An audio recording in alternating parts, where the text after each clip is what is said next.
The Broadway Show is your all-access pass to the biggest shows and stars of the Broadway stage and beyond.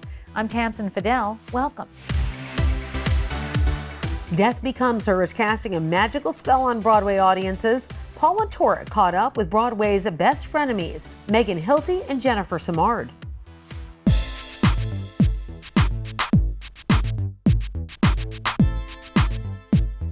Hey ladies, I'm so thrilled you're back on Broadway together. How's it feeling to be launching this major Broadway musical?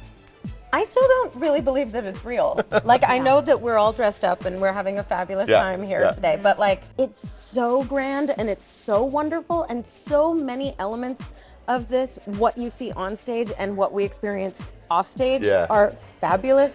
So I'm still pinching myself every day.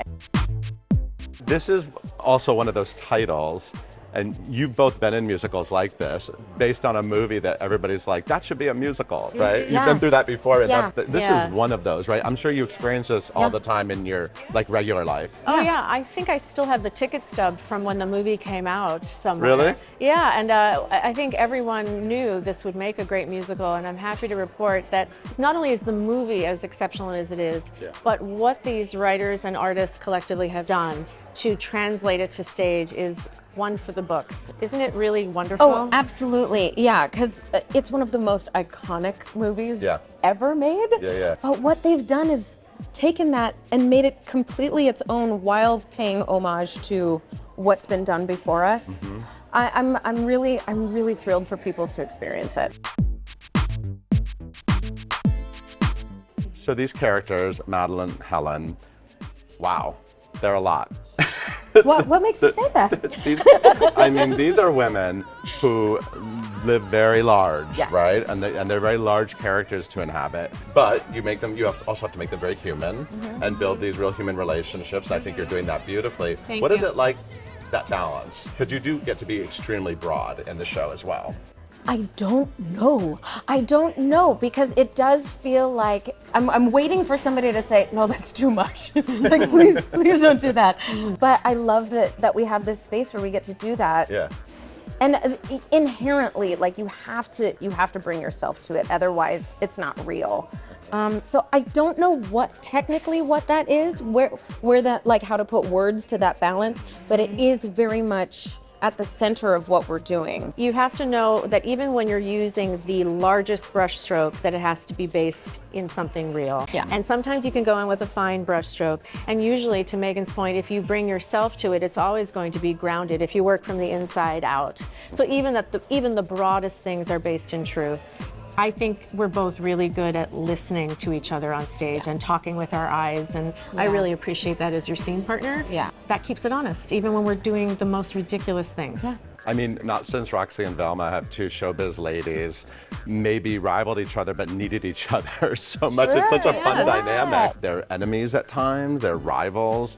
They come together, like, it's a fun story. Like any friendship, there are dynamics. You know, theirs just happen to have, like, their range is a little maybe wider. But at the core, they love each other. Everything that drives what we do is because we want to impress the other one. We want, even, it might come across as like we want to top the other one, but it comes from a place of admiration and love. Otherwise, it doesn't work. In every relationship, there are going to be times when you're in sync and you're not in sync, and you have to ride those waves. And I think with the two of them, eventually, you get on each other's nerves, especially with the people you love the most and feel safest with, right? So these two definitely have known each other for years, so that's all there. But ultimately, realizing it becomes, on a surface level, I think, a bit of a buddy flick between these two fabulous women on a theatrical level. And yes, and realizing that, oh, there's deep love, and you are my person, and I am yours.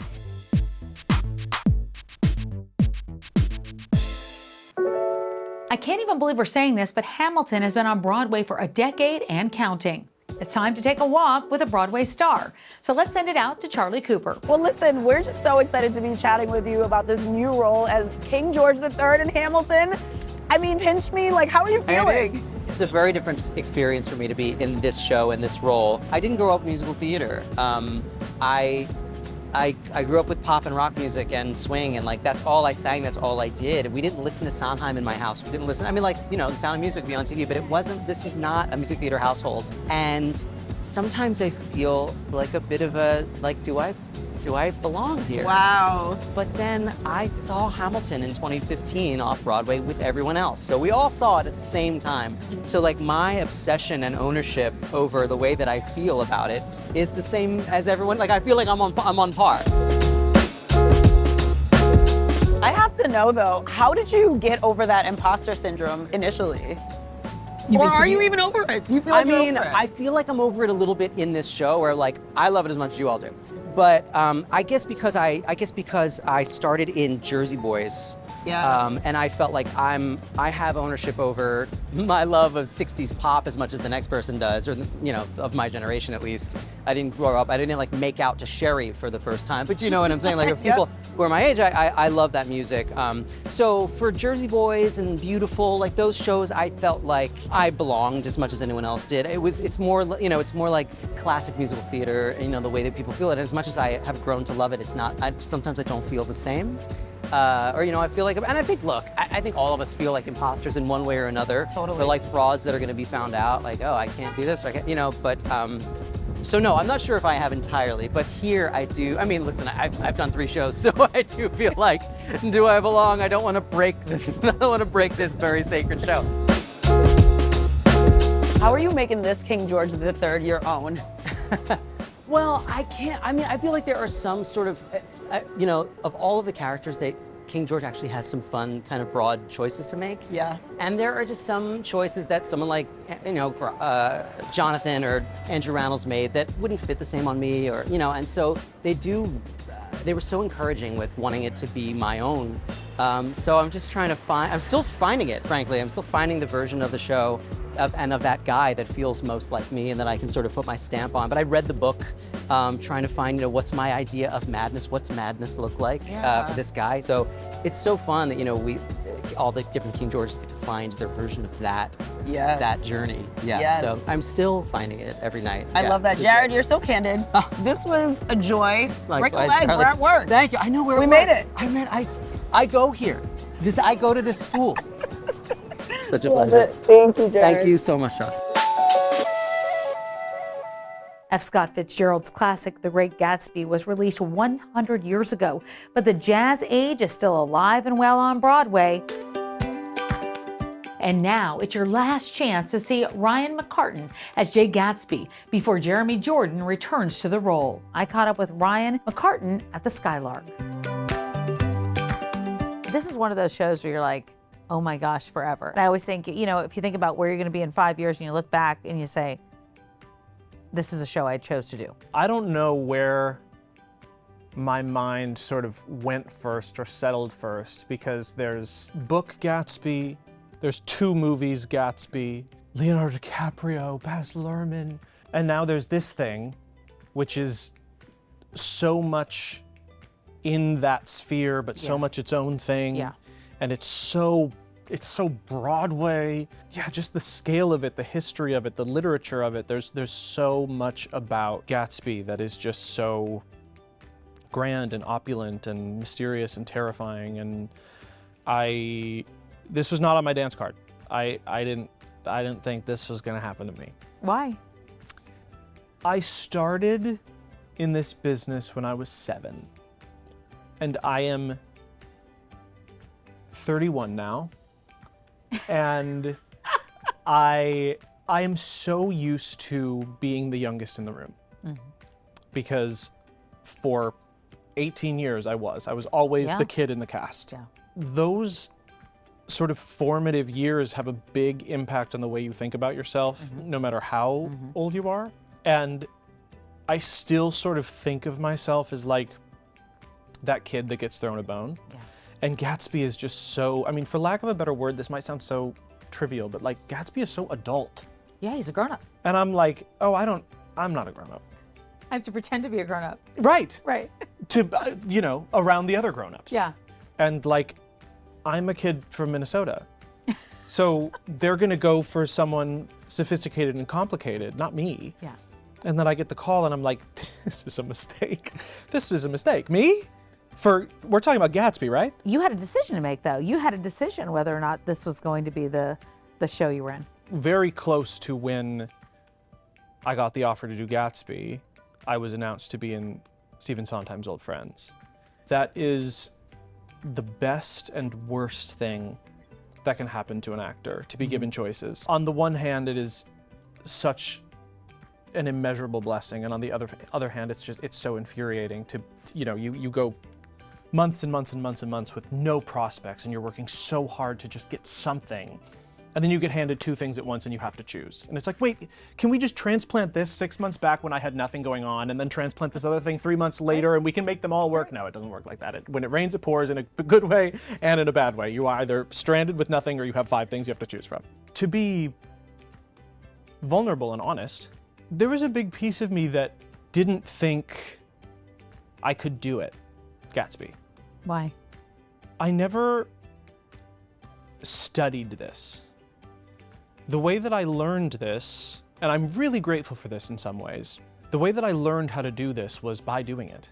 Again, working since I was 7, and so I learned how to act by watching other people act. Well, I learned how to sing by listening to other people sing. And that kind of caught up with me, where suddenly I was like, oh, I don't know what my voice is. My voice is this amalgamation of all of these impressions I've been doing. Right. But I don't know what my voice is. I have so much respect for Jeremy Jordan. I've been listening to Jeremy Jordan forever. But again, my first instinct is to be a parrot. And so I listened to his stellar performance on the album, and I'm standing in my kitchen and I'm singing, trying to do it like him, and I necessarily can't do it like him. I can do it my way or I can't do it. Right. And my instinct is to do it his way, because that's less vulnerable. It's easier. If I do it my way, people can criticize me. If I do it his way, maybe they're criticizing me, but I know in the back of my mind, well, I'm sort of doing Jeremy Jordan pantomime, so this isn't me that they're criticizing. What I was really left choosing between was something that I could fake it through, or something that I had to do wholly, completely, and intrinsically as myself. Vulnerable. Bare. Horrified. And I chose the thing that terrified me.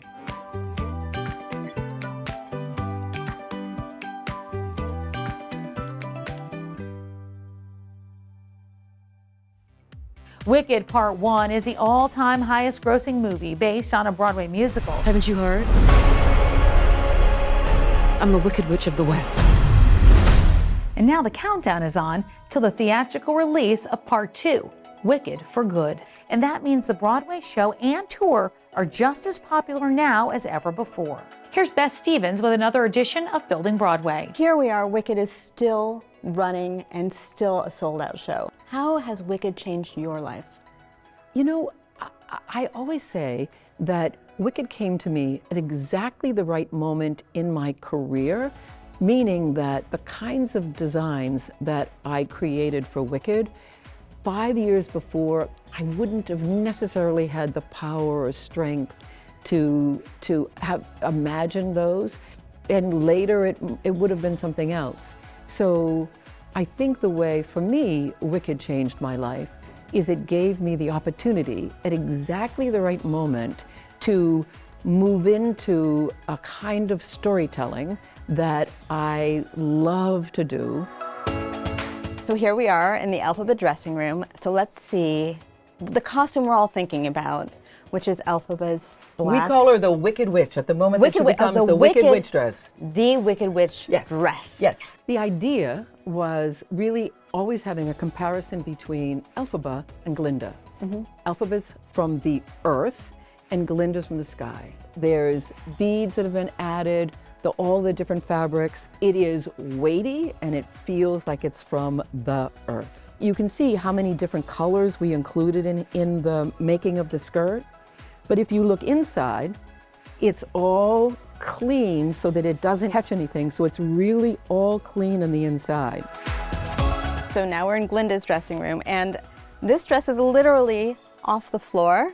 So we're thinking about something a lot lighter and airier than Elphaba. Exactly. The truth is, because it's got so many sequins on it, it's actually quite heavy. And if you lift it up and just see how many look how layers thick there this is. are in terms of the petticoat layers, it goes on and on. So it takes a lot of structure to make it feel like it's just got a lot of air going on. Every sequin is sewn on by hand. If you're a fashionista, you definitely see the Dior influence from the Dior dresses. So that was important for me, that everybody know that Glinda shops from the Dior of Oz.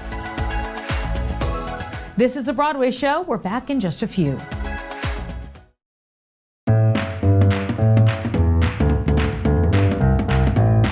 Hello everyone, my name is David Cumming. I am the illegitimate love child of Alan Cumming and Jim Carrey. They found me in a haggis and adopted me. And this is the backstage tour of Operation Mincemeat. Come on, let's go! Of course, my daddy-o, Colin Firth, his little speech bubble changes every week. So every week you come in, you get a new one. This is Oh Behave, which I really like. Colin is with us because, of course, he played Ewan Montague in the film version of the same story. But, of course, it's quite a different version that we have. Okay, I'm going to take you into the operations room. This is the stage management office of Operation Mincemeat, where all the really important work is done. What's the hardest thing about working with a bunch of Brits? The language. Oh my God. What's this? Okay. A UK to USA dictionary.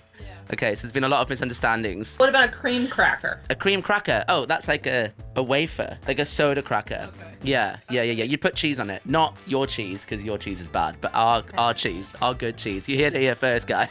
This is Jack, our in-house star, of course, our Tony Award-winning star, Jack Malone, who is obsessed with himself and puts pictures of himself up around the building for others to enjoy. Talk to me a little bit about how horrible it is to work on this show. Sure. I mean, the people. Yeah. What can we say? Yeah. Speaks for itself. Yeah, Left, right, and exactly. center. It's absolutely the hardest show I've ever done, just because it's so intricate, but it's also the most rewarding. Like, when the bow music comes on, I have never felt as much dopamine just rush, being like, oh my God. Like being released from prison, I imagine. Probably. I mean, I haven't been, but I'd imagine it's the same feeling. Here we are on floor 1, or second floor, I think you guys call it. And this is the band room. There is no room in this theatre to fit the band, either on stage or under the stage. So instead, they play from a dressing room on the first floor. It's only a band of 4, so if you've seen the show, it is quite surprising that the sound only comes from 4 people. Welcome to my dressing room. This is my station. You can tell because it's covered in gay stuff. And this chicken, which is me in chicken form with his little chumley glasses on. Although they removed the squeeze pipes because they said I was loud enough. And this is Sam. Sam, who is the first cover Hester and is Hester all week. Hester all week. Hester. First time Hester all week. Yes. And he's sitting in Jack's station. How's that going for you? It's messier than I'd like it to be, but I get by. I'm getting through. Quickly, what's your favorite bit about playing Hester? Dear Bill. Getting to sing Dear Bill? My God. It's horrible, surely. It's a marathon. It is, and the honor of my life. We have a wonderful fan that makes us puppets. This is a puppet of Spilsbury and one of Hester. This is my puppet, which has been given grey hair. And I'm just going to leave it at that. Because I don't have grey hair, but I will one day. And there's nothing wrong with grey hair. And this is the stage of the Golden Theatre. It's just over 800 seats. It's one of the smaller theatres in Broadway, but it's very intimate, despite the fact that there are 800 people. And we like that because we think it's really important that you can see the whites of our eyes, so you can see that it is only just 5 people on stage transforming. Because I think if you were further away, you might be like, oh, there's like 20 of them. There's not. There's only 5 of us. I've sort of got a show to do, and I need to practice with my puppet for the Avenue Q Operation Mincemeat crossover. So I'm going to have to love you and leave you. But this has been lovely. And if you have any comments, please put them below and I won't read them. Bye.